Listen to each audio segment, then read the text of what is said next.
प्रकाश का अपवर्तन के लिए हम इससे पहले एक क्लास कर चुके हैं। आज दूसरा क्लास उसका लेकर के आए हुए हैं, अगला पार्ट लेकर के आए हुए हैं। इसमें आज हम लोग जानेंगे कि प्रकाश जो है वो जब विरल माध्यम से सघन माध्यम, यहाँ हम फिगर में जो दर्शाए हुए हैं इसमें वायु विरल माध्यम है और कांच सघन माध्यम है।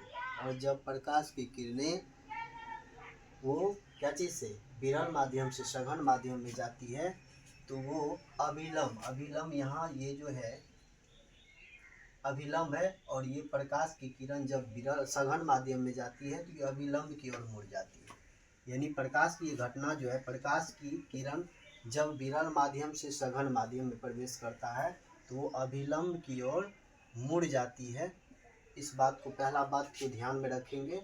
दूसरा, इसी में एक और घटना है, जब प्रकाश किरण दूसरा माध्यम जैसे कि कांच है, यहाँ पर कांच सघन माध्यम हो गया, और जब ये सघन माध्यम से फिर इधर जब आएगा तो वायु ही होगा।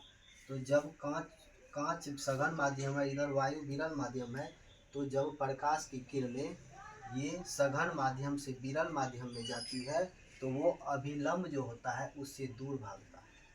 ये दो पॉइंट जो है पर एग्जाम में, बोर्ड एग्जाम में ये दोनों पॉइंट पूछा जाता है, ऑब्जेक्टिव लाइन है, इसको याद रखेंगे।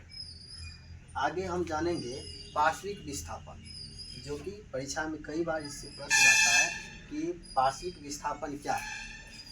तो इसको भी हम एक चित्र के माध्यम से समझेंगे कि पार्श्विक विस्थापन क्या है।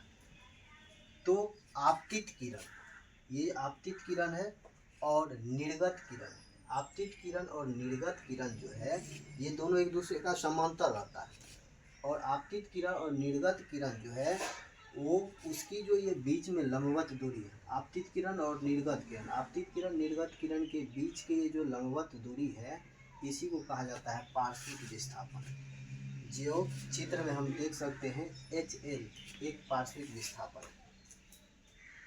आगे हम इस बात को जानेंगे कि अगला आता है कि अपवर्तनांक। अपवर्तनांक किसे कहते हैं? सिंपल है कि अपवर्तनांक से हम क्या समझते हैं? अपवर्तनांक जो हम कह सकते हैं किसी माध्यम का अपवर्तनांक शून्य में प्रकाश की चाल, यानी जहाँ निर्वात होती है, निर्वात में प्रकाश की चाल और उस माध्यम में प्रकाश की चाल के अनुपात को ही क्या कहते हैं?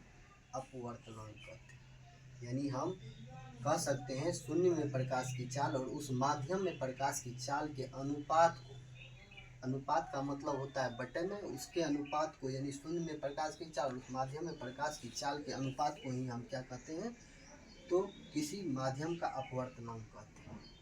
तो ये न्यूमेरिकल बनाने में हेल्पफुल है, ये सूत्र का इस्तेमाल किया जाता है। आगे हम जानेंगे कि अलग अलग पदार्थ का अपवर्तनांक अलग है। जैसे कि यहाँ वायु का अपवर्तनांक होता है 1.003, पानी का अपवर्तनांक होता है 1.33, केरोसिन इसका अपवर्तनांक होता है 1.44, एल्कोहल इसका अपवर्तनांक होता है 1.36, तारपीन 1.47। उसी प्रकार से यहाँ कार्बन का अपवर्तनांक होता है 1.63, बेंजीन ये कार्बन डाइसल्फाइड है, इसका अपवर्तनांक होता है 1.63, और बेंजीन का होता है 1.56, पिघला हुआ क्वार्ट्ज का होता है 1.46।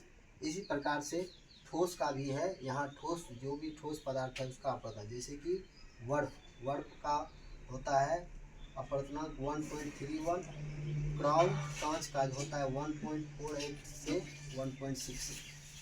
उसी प्रकार जो है यहाँ फिलिप कांच का होता है कितना 1.53 से 96, कनाडा बाल्सम का होता है 1.53। इसी प्रकार जो माणिक्य है उसका होता है 1.71, नीलम का होता है 1.77, और सेंधा नमक का होता है 1.54, और हीरा का 2.42 होता है। तो ये सभी पदार्थों जो भी तरल पदार्थ है और ठोस पदार्थ है इन सबका अपवर्तनांक ये जो है वो BSc 2026 के लिए बहुत VVI है, जिसको हम लोग आज पढ़ें, जाने इसके बारे में, और इसका तैयारी हम करेंगे और आगे भी वीडियो कल देंगे इस पर।